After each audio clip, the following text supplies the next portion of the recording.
Now, Wong Kar-wai, for my money, is one of the most exciting filmmakers that has come out since I've personally been making films. His films have an excitement that, all the Hong Kong films kind of have a majority of excitement about them that's different from American films, but his are a little different. It's more like a Godardian influence to them, which is not the way most of the John Woo, Jackie Chan style of films are. So it makes them very, very different. I find his work very charging. Wong Kar-wai's Chungking Express. When I saw Chungking Express was when I was with Pulp Fiction. I was at a festival in Stockholm. And I had seen a film of Wong Kar-wai's before called Days of Being Wild that I always really loved. And I heard he had a new movie coming out, so I was interested in seeing it. Well, that's where I saw it. And it just blew me away. I just absolutely adored it. I loved it. I love romantic films, and this film has just like this wonderful romantic comedy flavor to it, while at the same time being encapsulated in this crazy, frenetic Hong Kong world, which, as wild as the Hong Kong movies are when you see them in America, if you actually see them in Hong Kong, they don't seem so wild, because that's kind of what life is on the streets there. It kind of has that pace. It's very strange. Anyway, a very interesting kind of story happened about how Wong Kar-wai made Chungking Express. He was doing this epic swordsman film called Ashes of Time. The stars basically every star in all the Hong Kong lexicon. It was taking him years to film it. Not years to film it, but it's taking him a long time.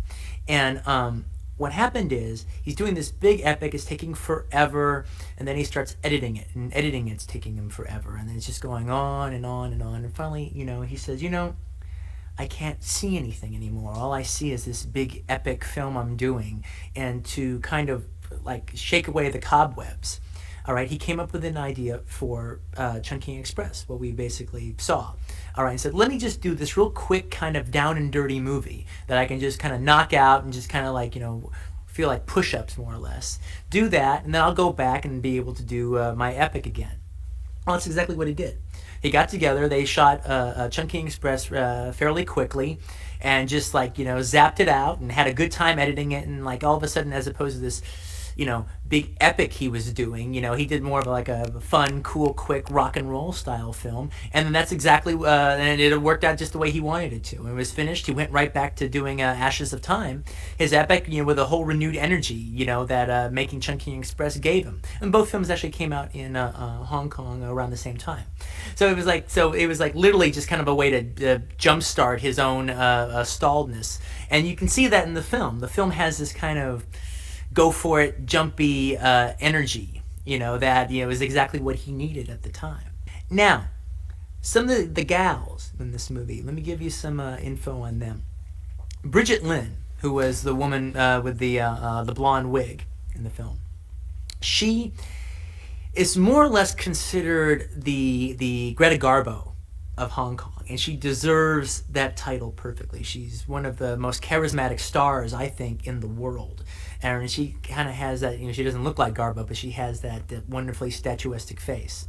Thing is, you might have seen her in one of her first movies that came out, was Peking Opera Blues, one of the greatest films ever made. Peking Opera Blues is a blast. It's a lot of fun. She's in the first Jackie Chan Police Story. Oddly enough, in this film, this was her last movie. She quit, basically, the business after this film and got married. So this was her farewell song. And she normally doesn't wear the blonde wig. The reason that Wong Kar-wai wanted her to wear the blonde wig is for two reasons. One, he liked the idea of having the Chinese Garbo mask and dark glasses and a blonde wig, so she's almost recognizable from her normal persona. All right. And two, this character was a homage to the Jenna Rollins character in John Cassavetes' Gloria. Wong Kar-wai loves that movie, and this character was set up to be his Gloria. All right. The other female lead in it, that perky little nymphette, all right, that takes over that poor guy's apartment, is Faye Wong. Now, this was Faye Wong's first movie.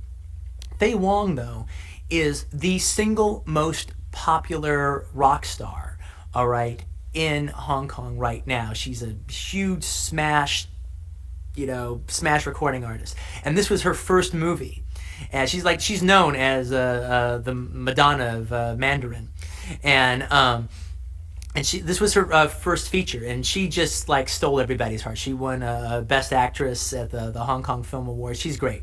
She's great in the film. And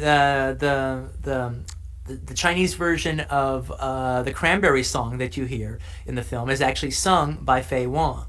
And I'm sorry, I don't think I'll ever be able to see California Dreaming again without like seeing Fei Wong do her little dance. It's, yeah, she's the best. Everyone, I don't know anybody who hasn't seen this movie that hasn't gotten a crush on her. Now, if you like this film, other films that Wong Kar-wai has done that you should definitely check out is As Tears Go By, which was his first film, which is sort of like a kind of like a Mean Streets kind of like story set in Hong Kong. And another film he did is Days of Being Wild, which is the first Wong Kar-wai film that I actually saw. And it's a sort of like, again, it has a big plethora of actors. Tony Leung, who plays the cop that whose apartment gets invaded by Fei Wong. He's in Days of Being Wild, and it plays like a Hong Kong version of American Graffiti. That's the film that I first saw him in and wanted to like explore more of his work.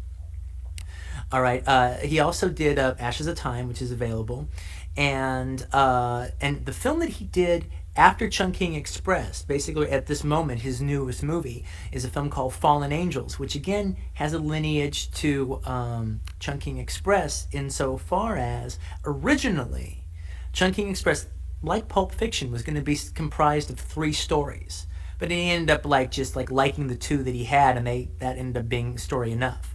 Fallen Angels, more or less, is the 3rd story he would have filmed for Chungking Express if he had done 3 stories. So, if you like Chungking Express, then definitely check out Fallen Angels, because it's more or less the continuation of it. Now, the thing that you should understand about Wong Kar-wai's style, and what makes it different from the majority of films coming out of Hong Kong. All right, well, Wong Kar-wai has all that same energy that this Hong Kong tends to bring to its cinema, but he's also taking a cue from the French New Wave films of the late 50s, early 60s, the films that Godard did, films that Claude Chabrol, Eric Romer, and Francois Truffaut did in their early days.